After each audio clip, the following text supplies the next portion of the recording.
Welcome to part 6 of Intimacy with Jesus. Yes, in part 5, I was talking about how my conviction started.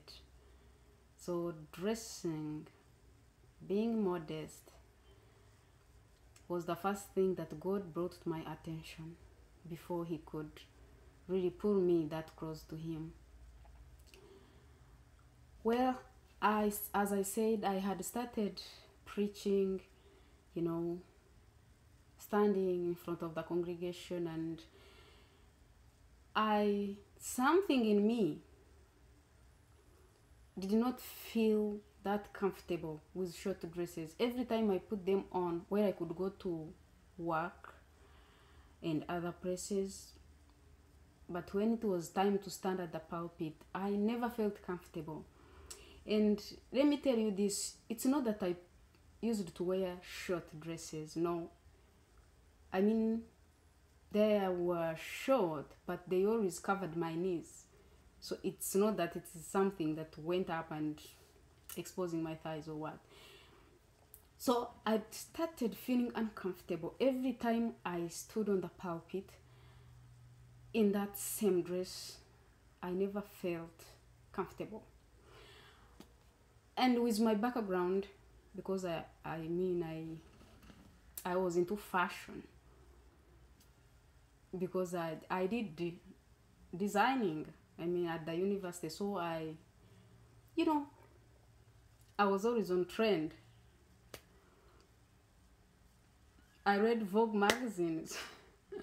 I was always aware of what color is on trend this year. I gave advice to my friends. Whoever wanted a different style of a dress came to me. So I had different dresses. But when people started saying I look good in short dresses, I made sure I eliminated the wrong dresses I had. So like in 2 months, my wardrobe was full of short dresses and pants.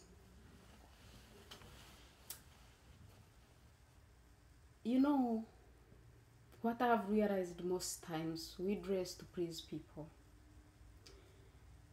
But how many times do we pause and say, God, does my dressing please you? In my case, really, I was pleasing people because I did what they told me. What they said looks good on me is what I tried to get next time. This time, every month, I had a new dress and a short one. I started making my dresses open in the back.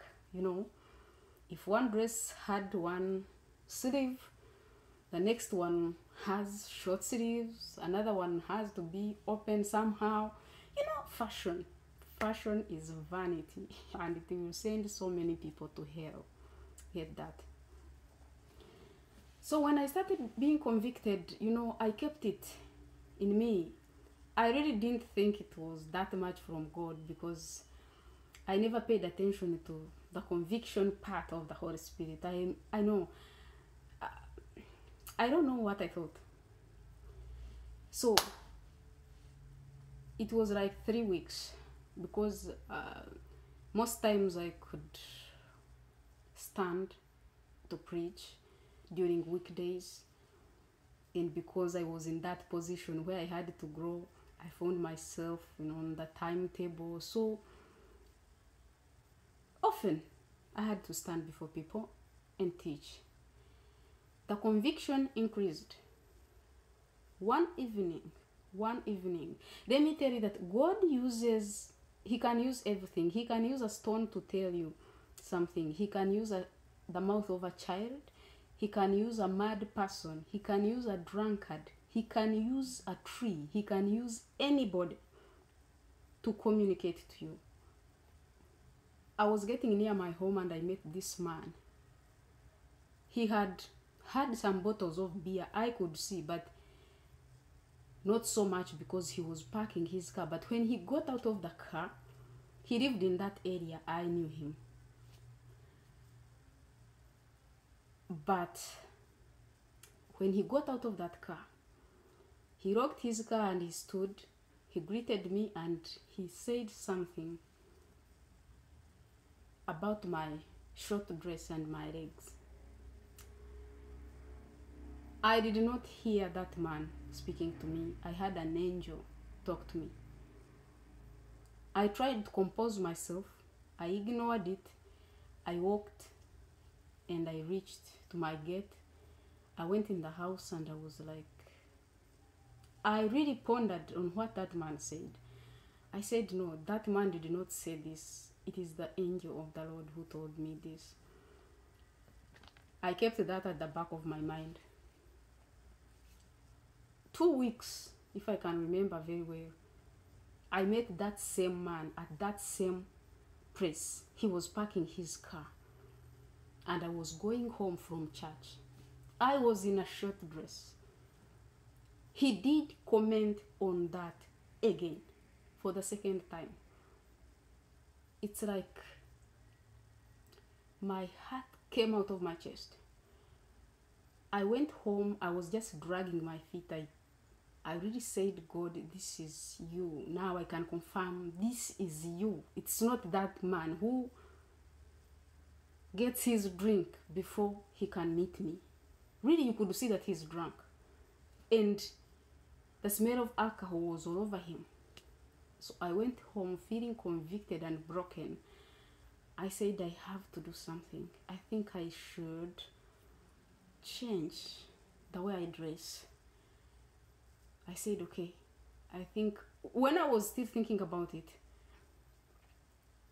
planning how I should get long dresses and maybe keep those short ones for work and other places, but I should get long dresses for church.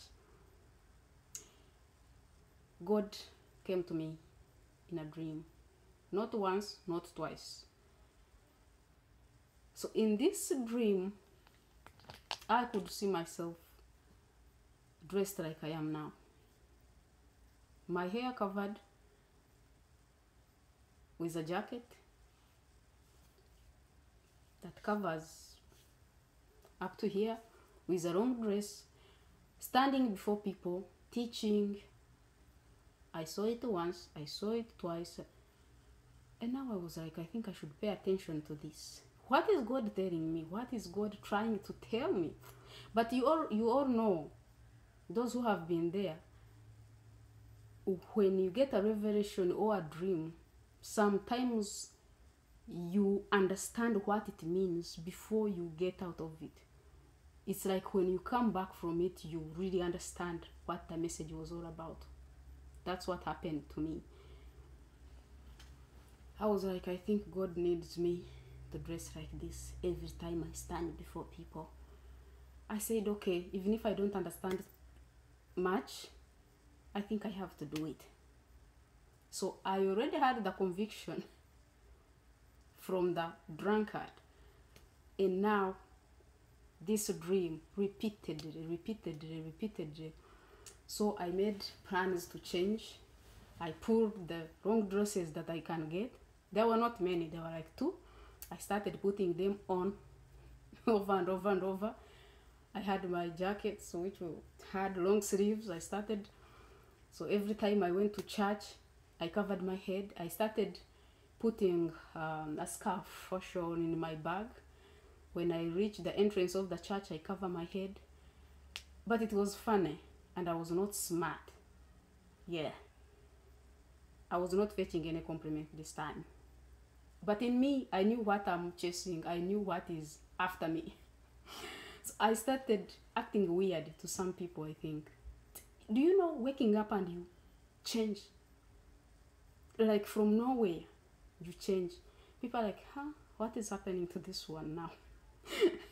From short dresses to long dresses, from your short hair to the natural hair and ugly. What is happening to this one? People started wondering. But I was set on doing what I have been told. So I started doing it. Second week, it was still funny. You know, I was not comfortable. I was like, what people are going to think about me is not good. God bless you so much. We continue in part 7. Shalom.